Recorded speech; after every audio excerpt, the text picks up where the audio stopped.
Donald Trump returned to Washington, D.C. after that disastrous speech he gave before the United Nations in New York. And this is what Donald Trump saw when he landed in Washington, D.C., right in front of the Capitol building in the Washington Mall, a spray-painted bronze statue titled Best Friends Forever, showing Donald Trump and Jeffrey Epstein holding hands. It was placed right there in the National Mall in front of the U.S. Capitol early on Tuesday to greet Donald Trump when he returned from New York. It's in honor of Friendship Month. It says we celebrate the long-lasting bond between Donald Trump and his closest friend, Jeffrey Epstein. And then it has the birthday card that Donald Trump sent to Epstein. There must be more to life than having everything. Then on Jeffrey Epstein's statue where it's holding hands with Donald Trump, nor will I, since I also know what it is. Yes, we do come to think about it. As a matter of fact, it was clear to me the last time I saw you. And then Donald Trump's statements. Yes, there is, but I won't tell you what it is. We have certain things in common, Jeffrey. Enigmas never age. Have you noticed that? A pal is a wonderful thing. Happy birthday, and may every day be another wonderful secret. Meanwhile, this is how the United Kingdom is framing Donald Trump's disastrous UN speech in their Daily Mirror. Deranged, reads the headline. Trump rants to United Nations about climate, migrants, Gaza, Sharia law in London, escalators, marble floors, and teleprompters. Yep, a completely deranged maniac.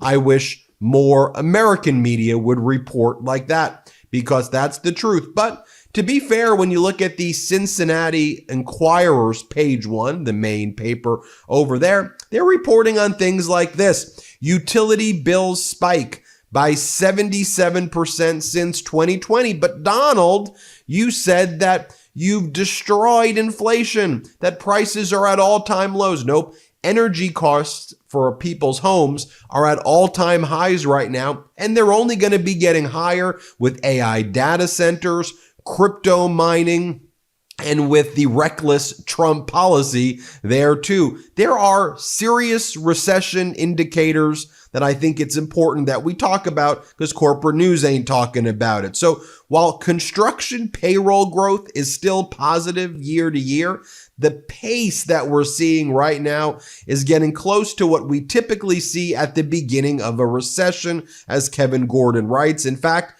it's at the same pace today as it was when the 2001 recession started. There are more indicators as well. Nevada employment growth is turning negative year over year, which in the past 35 years has meant the U.S. is in a recession. More data points. U.S. soybean harvest, which began in September, it began without a single order, not one, from China, the world's largest buyer. Now, in a typical year, China buys more than half of all U.S. soybean exports. Go to agriculture.com for the data right there. Go to Successful Farming. Look at the Bloomberg report on it as well. China ain't buying anything, but they are focused on getting their soybeans now from Brazil, who Donald Trump's attacking. Oh, and who else is benefiting now from China's retaliation against the United States? Argentina. But wait a minute, the United States is bailing out Argentina, who otherwise is suffering, but they're screwing our farmers. Make this make sense. As Senator Elizabeth Warren writes, Donald Trump wants to lend $20 billion of our money, of taxpayer money, to bail out Argentina's leader, Javier Milei, and his global investors before the Argentina midterm elections. Oh, and Argentina just struck a major deal with China that crushes American soybean farmers already suffering from Trump's tariffs. I guess that's what America First means. Wall Street Journal writes, Javier Milei of Argentina is counting on Trump to bail Argentina out of an economic mess. Donald Trump to the rescue, a leading Argentine columnist wrote of the U.S. support of Milei as he grapples with popular anger and market turmoil. But wait, didn't Donald Trump and Elon Musk and all of these MAGA leaders claim that Javier Milei was going to make Argentina so great And didn't they report that the Argentina GDP was soaring? And didn't they say everybody invest in Argentina now? I remember they made those posts. Oh, you mean to tell me that their kind of MAGA puppet in Argentina screwed things up, and now American taxpayers, we're bailing out Argentina while Donald Trump guts the programs in America and takes away our health care here? Oh, that sounds about MAGA to me. While Donald Trump builds 90,000 square foot ballrooms in the White House, Club Rose Garden, as Donald Trump gallivants to the United Kingdom where he hangs out with King Charles in Windsor Palace, as Donald Trump talks about building UFC stadiums around the White House and bails out Argentina. Yeah, because that's what Americans want right now, as grocery prices have never been higher, as there are recession-like indicators all around, as the job market is absolutely terrible, as the Trump regime is ripping away Americans' healthcare. Yeah, bail out Argentina first, and let's call that America first. By the way, a lot of these MAGA people invested in Argentina. That's one of the reasons that Trump wants to bail them out, to bail out the idiotic MAGA investors who would be harmed, right? They're always the ones getting the bailouts. But when it comes to student debt, when it comes to American healthcare, when it comes to American education, when it comes to teachers, those are the people who get screwed. So here we have, you have Treasury Secretary Scott Bessent this morning saying the plan is, this guy's so arrogant, the plan is we're going to bail him out. We're going to help him out. That is America first. That's America first. Dude, Treasury Secretary Scott Bessent's just that arrogant, shit-eating grin on. That's what we're going to do. Yeah. Dude, you are an idiot. Here, play this clip. I want to get your take on Argentina because, Mr. Secretary, Argentina's peso sliding, politics and capital outflows rattling investors there. Javier Milei, I guess, has lost the confidence of investors. They're pulling their money out of Argentina. They're fearful that he will scrap his defense of the peso. You say all options are on the table, from swap lines to direct currency support. What's the plan in terms of supporting Argentina? Is there one? The plan is, as long as President Milei continues with his strong economic policies to help him, to bridge him to the election, I call this the screens moving to the streets. We are not going to let a disequilibrium in the market cause his a backup in his substantial economic reforms. I don't think the market has lost confidence in him. I think the market is looking in the rearview mirror and is looking at decades, if not a century, of terrible Argentinian mismanagement. And people are concerned. People are skittish. It's very hard to believe that it is different this time. But I believe with President Milei, it is. It is. The president... When you're buried in credit card and loan debt, it's human nature to put it off and say, I'll deal with it later. If that's you, here's a hidden fact that the debt strategy experts at Done With Debt shared with me. They discovered a little known strategy that works in your favor to dramatically reduce or even erase your debt altogether. They aggressively engage everyone you owe money to in September, and here's why. They know which lenders and credit card companies are doing year-end accounting and need to cut deals. They even know which ones have year-end audits and need to get your debt off their books. That means you need to get started with Done With Debt now, in September. Done With Debt accomplishes this without bankruptcy or new loans. In fact, most clients end up with more money in their pockets the first month. Get started now while you still have time. Go to donewithdebt.com and talk with one of their specialists for free. Visit donewithdebt.com. donewithdebt.com. Then you have Mike Walls, who's now the United Nations, the United States ambassador to the United Nations. And he goes, well, we need to give him, Trump needs a Nobel Peace Prize. Nobel Peace Prize. That's what he's saying this morning. Play this clip. This is a president of peace. He absolutely deserves the Nobel Peace Prize.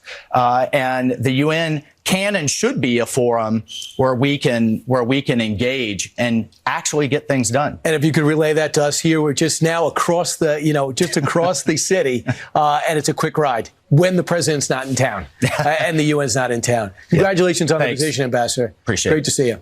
And good luck today. Then they bring on the Energy Secretary, Chris Wright, and he goes, actually, not only should Trump get a Nobel Peace Prize, Trump deserves the Climate Hero Award by saying that climate change is a scam. This is what they're saying. Here, play this clip. The funny thing is, I predict in a few years, President Trump will win the Climate Hero Award because his policies, which is pro-natural gas and pro-nuclear, those are the only two needle movers we have today to reduce greenhouse gas emissions.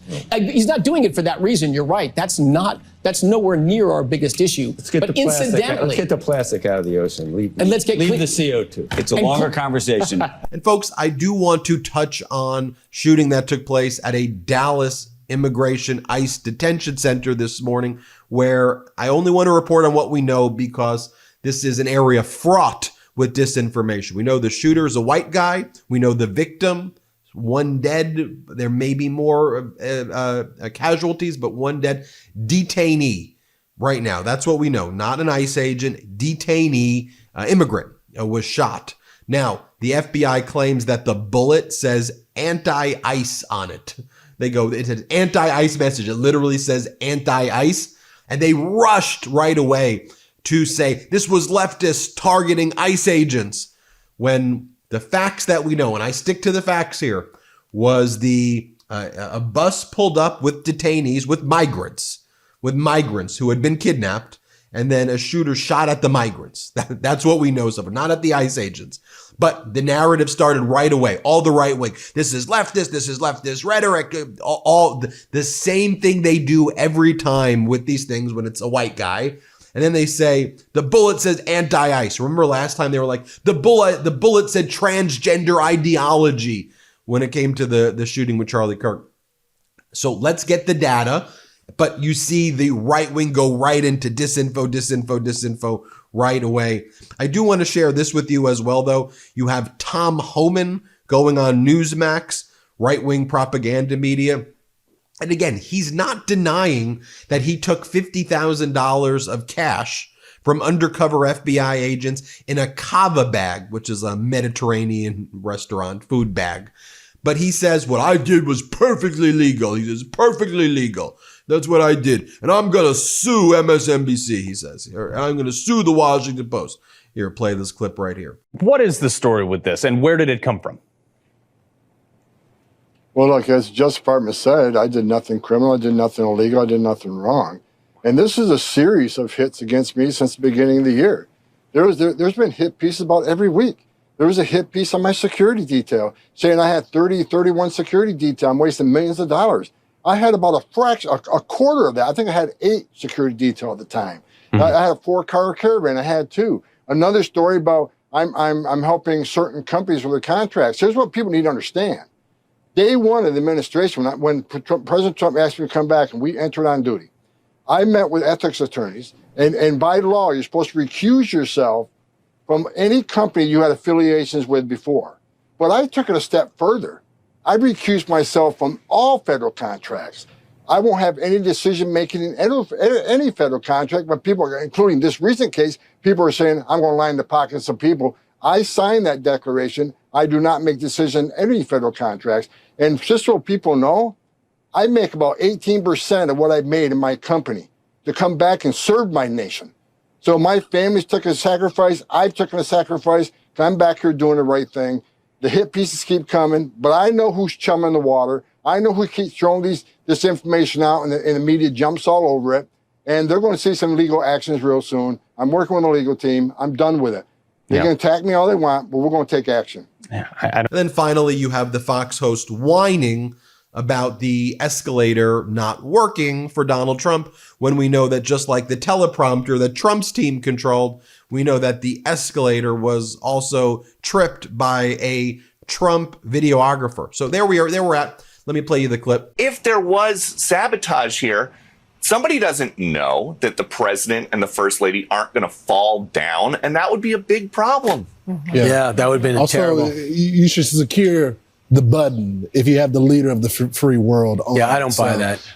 Peter, thanks so much. Is it a coincidence? I mean, you had the teleprompter go down. No. Yeah, the escalator stopped. Katie Pavlich said in the press room when they were listening to the speech, when the president started talking, the volume went down significantly. Mm-hmm.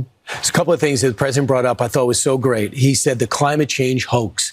All you people putting all this money into green energy, enough with the windmills. I love that North Sea, start drilling on it. Also, while calling him out and challenging people to stop wasting money on this. That's right. You heard Mike Waltz tell us that there's 7 commissions on climate change. Meanwhile, we got wars raging around the world. Get your act together and control your borders. Your countries are being ruined. Control your borders. If you need any. There you have it, folks. Let me know what you think. Hit subscribe. Let's get to 6 million. Thanks for watching. The truth is more important than ever. Check out our new Truth Over Lies collection at store.MeidasTouch.com. All 100% USA Union made.